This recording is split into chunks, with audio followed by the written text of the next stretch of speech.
দাদু হলে গিয়ে বড়, আমি তোদের বড় ভাই যেরকম ছিলাম এখন থেকে তো দাদু তোদের বড় ভাইয়ের মতো, বুঝছো? চিল্লাচিল্লি কইরো না। আমরা কি এতন লাগে বেয়াদবি করি না, হেতনে তুলটা আমগরে উলাই দেয়। আরে উলাবে না, আরে উলাবে না মানে সে আইয়ে আস্তে করে আঙ্গুলটা বইরিয়ে দেয়, তখন কি মোরা বইয়ে থাকবো? লাগাও না আরো জোরে ব্যাচেলার পার্টি সং, লাগাও না আরো জোরে ব্যাচেলার পার্টি সং সং।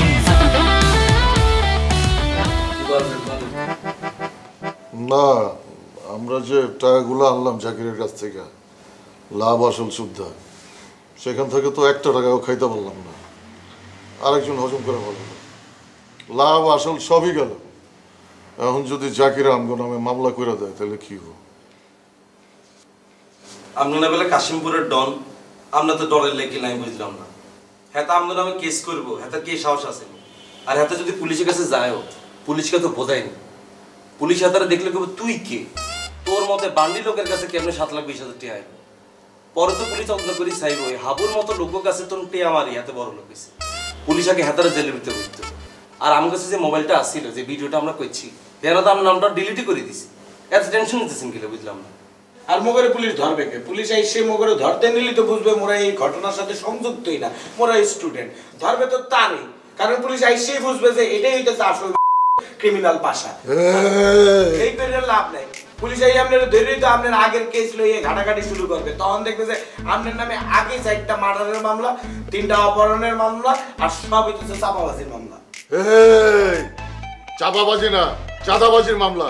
শুভ, চাপাবাজি করলে কি মামলা হয়? সেইটা আসলে নির্ভর করে তুমি কেমন ধরো চাপাবাজি করতে আসো। চাপাবাজির ধরন যদি এইরকম হয় তাহলে তো কনফার্ম মামলা হয়ে যাবে। কলাম না চাপাবাজি না চাঁদাবাজি? ওই তো একই, চাঁদাবাজি না চাপাবাজি। চাপাবাজি না চাঁদাবাজি। দাদু বলছিলাম আপনার নামে কি চাঁদাবাজি মামলা না সব চাপাবাজির মামলা? চাঁদাবাজির মামলা। ওরা যে বললে গেল বললেই সব হবে নাকি?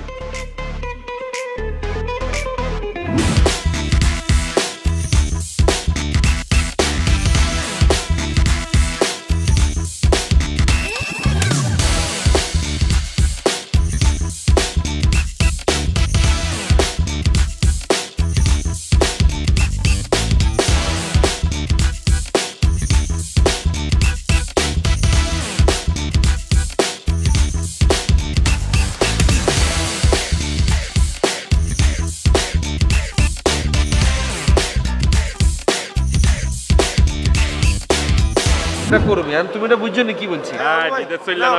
ধরো কফি খাও। পাশা ভাই আজকে কফি খাওয়াইতে আছে। মা গো, কেমনে কেমনে ভাইয়া? আরে হাবু আমার ভাই না, বিদেশ চলে যেতেছে তাই খাওয়াইতেছি, তোরাও তো খাইতেছিস। তোরা যখন যাবি তগও খাওয়াবো না। হাবু আপনার ভাই এত বছর যেতে দেশে আসিল, এই আদার আপ্যায়ন তো দেই না। অন হাতে বিদেশ চলে যাইতেছে, হেতার লেনজা দিনে আমরাও বিদেশ যা ধান্দা করতেছেন, ইয়ালে হয়তো বা কফি খাওয়াইতেছেন কেন? আরে না বেটা, আমার বিদেশ যাইতে হয় না, কাশিমপুরে আমার বিদেশ। ভাগো এরে হাবু ভাই, তুই কষ্ট করে কাতার কিনলে যাবে, কাশিমপুর চলে যাও না, এত ভিসা পাসপোর্ট তোরে করে দিব।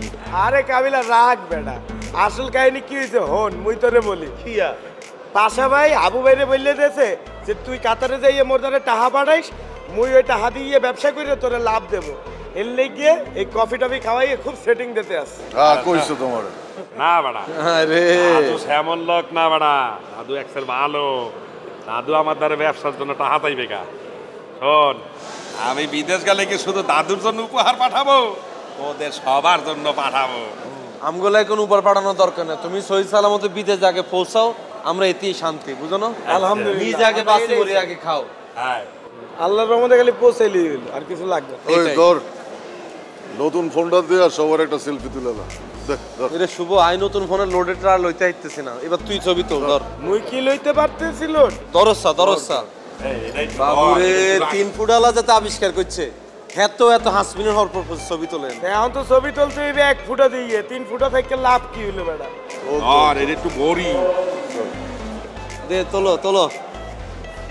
আবু ভাইয়ের লগে লাস্ট স্মৃতিটা রাখি যাই।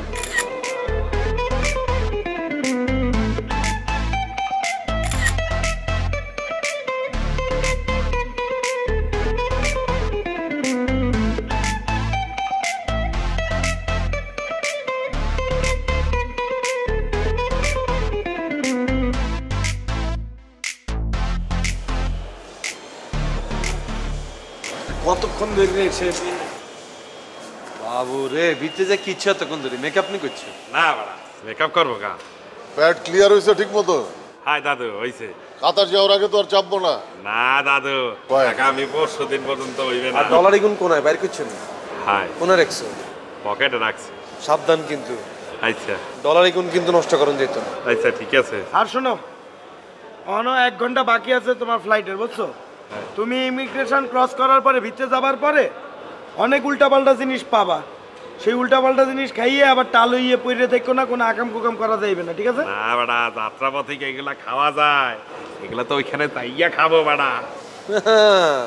তুই হাতারে কি বুঝদাও? হাতে তোর তো বড় ছেয়া না, এটার নাম হাবু। শোনো, ইমিগ্রেশন ক্রস করে প্লেনে ওঠার আগ পর্যন্ত মোরা বাইরে তোমার জন্য অপেক্ষা করতে আছি। হ্যাঁ। কোনো সমস্যা হইলে মোগদারে ফোন দিবা। আচ্ছা আর প্লেন যাওয়ার পরে কাতারে পৌঁছানোর পর অবশ্যই মোরদারে অথবা কাবিলার দ্বারে ফোন দিবা না আমার সাথে সাথে। আচ্ছা তোমার যে নাম্বার মুখস্থ করাইয়ে দিছি, মুখস্থ রাখছো তো? হ্যাঁ রাখছি বাড়া, তোরটা ওরটা এক্সের মুখস্থ রাখছি। ভালো করছো। তুই আমার নাম্বার মুখস্থ করস না? না দাদু বেটা তুই কাতারে বিপদে পড়লে আমারই তো ফোন দিতে হইব। কাতারে কাশিমপুরের ভাই ব্রাদার ভরা বেটা আমি। মুখস্থ কর 017 মুখস্থ কর। এরে ভাইয়া, এই তোর হাতের নাম মুখস্থ করার দরকার নেই, তুই আই দিকে আপনার নাম মুখস্থ করতে হ্যাঁ, হাতে না হলাই যাবে। হ্যাঁ পরে আমি আমি ম্যাডাম বিদেশে যাইতে আছে, এই যাত্রা প্রধান নাম্বার মুখস্থ করতে করতে যাই। কর বেটা।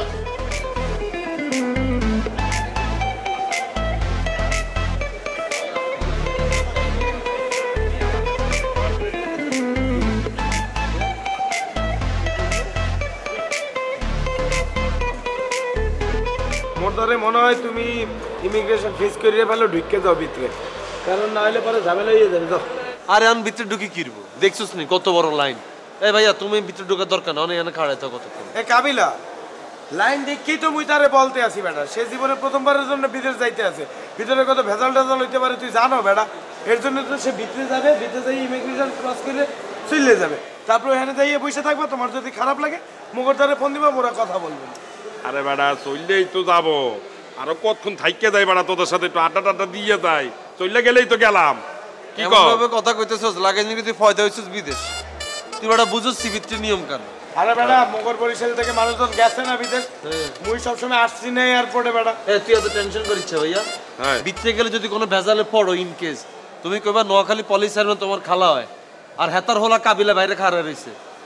পলি খালা বলবো কা, বলবো তো আপা, পলি আপা। ঠিক কইলাম। আচ্ছা তোর যদি পলি আপা বলে যদি শান্তি লাগে তুমি এটা বলো, আই শুনি শান্তি হয়, সমস্যা নেই। আচ্ছা ধর এই অমূল্য জিনিসটা তুই লয় করে লয়ে যা। ডান হাতে দিছেন ভাইয়া বেড়াই করে ভেজালে হালাই। কাতুন না কাতুন টানা মালিকা লইছেন, ইমিগ্রেশনে যাত্রা যদি আটকাই দেয় হিতে কিরবেন। এই বেটা গিফট অ্যাব্রোড থেকে। এ পাশা ভাই, আপনার কি লজ্জা করে না? আপনি যাওয়ার আগে একটা পুরান মাল আপনার ভাইরা হাতে ধরাইয়ে দিলেন, সে একটা বিদেশে যাত্রা করতেছে, তার একটা ভালো জিনিস তো দিতে পারতে। এই ধর এইটা ওর সাথে থাকা মানে পাশা ওর সাথে থাকা, সাহসের ভিতরে থাকা বেটা। ধ্বংস পাশা তোর লোকে থাকা মানে কাতরে যে তোমার সারা। নেই যাত্রা পথে এই কইরেন না তো। আপনি ওই লোকে তাদের বড়, আপনি তাদেরকে নিয়ে থাকবেন, ওরা ভুলভাল করবে, আপনি ক্ষমা করে দেবেন, ওদেরকে আদর যত্ন করে রাখবেন। আর শোন, তোরা দাদুর সাথে বেয়াদবি করো না, বুঝছো? দাদু হইলে গিয়ে বড়, আমি তোদের বড় ভাই যেরকম ছিলাম, এখন থেকে তো দাদু তোদের বড় ভাইয়ের মতো, বুঝছো? চিল্লাচিল্লি করো না। আমরা কি এত লোকে বেয়াদবি করি না? এত তো উল্টা আমগরে উলাই দেয়। আরে উলাবে না, আরে উলাবে না মানে সে আইয়ে আস্তে করে আঙ্গুলটা বইরে দেয়, তখন কি মোরা বইয়ে থাকবো? এ শুভ মাথা ঠান্ডা কর। আরে ফির নাই, নেহাল নাই, আমিও বিদেশ চলে যেতে। লাগাও না আরো জোরে ব্যাচেলার পার্টি সং, লাগাও না আরো জোরে ব্যাচেলার পার্টি সং।